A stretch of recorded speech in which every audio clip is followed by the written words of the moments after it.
Hi everyone, my name is Kandi and welcome to day 8 of the 30-day Reiki Self-Care Challenge. Just a couple of reminders before we get started to like and share the videos. Be sure that you're subscribed to the channel and that you hit the notification bell. Now, if today is your first day in joining the challenge and you don't have any formal Reiki training, that's okay. You can still participate in this challenge. You just technically won't be practicing Reiki, but you will be applying hands-on healing. And there's enough research that demonstrates that hands-on healing is very beneficial. You can always take a Reiki class and go deeper with the practice in the future. I offer online classes as well as in-person classes, and I'm sure you can find classes in your area as well. So I can encourage you to continue with the self-care challenge, because I'm sure you'll receive much benefit as you go through these videos. So with that, let's go ahead and prepare for our self-care practice for today. Let's review a few things before we get started today. Find a quiet room or location with minimal noise or distractions. You can be seated or lying down. Have a pen or pencil, journal, notebook, or a piece of paper, as we will write down a few words of how we're feeling after our practice today. Your eyes can be open or closed, and should you fall asleep during our practice, that's perfectly fine. You can resume practicing upon awakening. If you only have a few minutes today to practice, then I suggest doing some practice, because some practice is going to be better than no practice at all. If your hands or arms get tired, please just rest them for a few minutes and then resume once you're ready. We will be applying 6 hand placements, 2 minutes a hand placement, for a total of 12 minutes today. Now that's a modified practice from my normal 7 hand placements while seated, or 8 hand placements while lying down. The hand placements will start with the crown of the head. I just gently bring my hands up, place them on top of the head. Doesn't matter which hand is positioned where. And then I'll announce to bring your hands down in front of your throat. I like to place my fingertips just below the earlobes and bring the base of my palms together. Next, I'll announce to bring your hands behind the head, one hand on the base of the neck and the other on the occipital bone. Does not matter which hand is placed where. Then I'll announce to bring your hands down to the heart, upper chest area. They can be placed in this manner or like this, whichever you're most comfortable with. Then we'll bring the hands down to the lower rib cage, about an inch or so above the navel. And the final hand placement will be about an inch below the navel, right there at the lower abdomen. Okay, go ahead and place your hands on the crown of your head.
And gently bring your hands down in front of the throat.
Now bring your hands behind your head.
Bring your hands down to the upper chest, heart area.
Now bring your hands down to the lower rib cage, about an inch above the navel.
And the final hand placement, the lower abdomen, about an inch below the navel.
Go ahead and relax your hands at this time, and if your eyes are closed, feel free to keep them closed. I want you to bring your awareness back to your physical form and check in with yourself. Notice how you may be feeling, and perhaps think about how you were feeling just before we started our self-practice. And notice how you're feeling in this moment. Has there been a subtle shift in your state?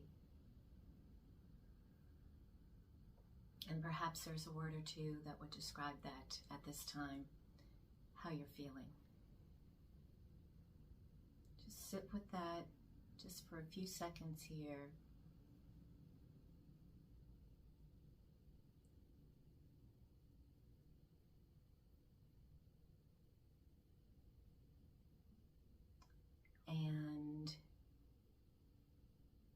write down the word or words that may be describing how you're feeling right now as you keep track of your daily self-practice and how you feel after we're done with our practice. It's good to keep a little journal of how you're feeling, so over time you can review it and see the benefit or value that you receive from daily self-practice. So thank you for joining me again today, and I look forward to seeing you on the next video. Bye for now.